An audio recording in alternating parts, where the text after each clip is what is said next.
আসসালামু আলাইকুম, কেমন আছেন সবাই? শুভ সন্ধ্যা। আজকে আমি একটি পিৎজা বানিয়েছি। এখন ম্যারিনেট করে রেখেছিলাম মুরগির গোশত বুকের।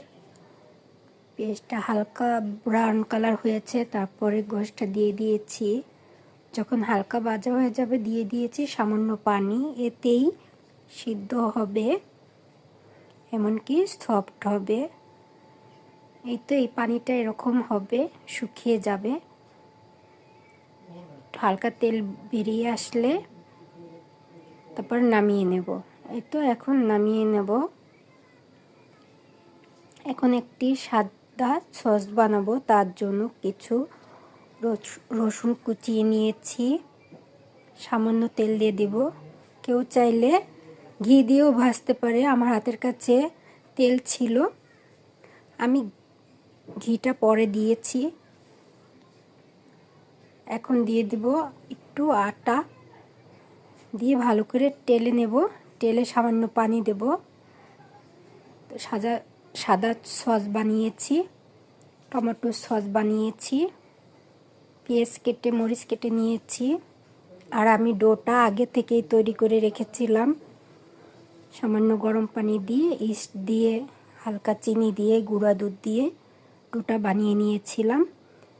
এখন ডোটা প্যানে দিয়ে দেব, স্টিক প্যানে দিয়ে দেব। এখন হাত দিয়ে সুন্দর করে আমি এটারে শেপ করে নেব।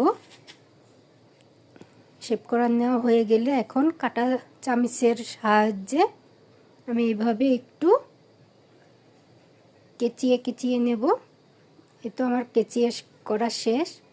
এখন দিয়ে দেব সাদা সস, দিয়ে ভালো করে আমি এটাকে মিশিয়ে নেব।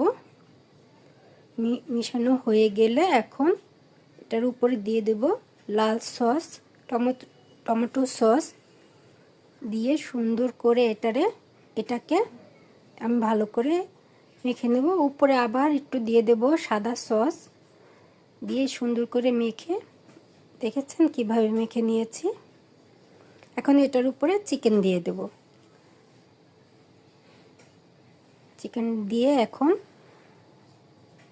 ভালো করে আমি এটাকে ছড়িয়ে দেব। এখন সামান্য দিয়ে দেব পেঁয়াজ, ডেকোরেশন করার জন্য দিয়ে দেব পেঁয়াজ, কাঁচামরিচ। দেখে বলবেন কেক কেমন হয়েছে। এখন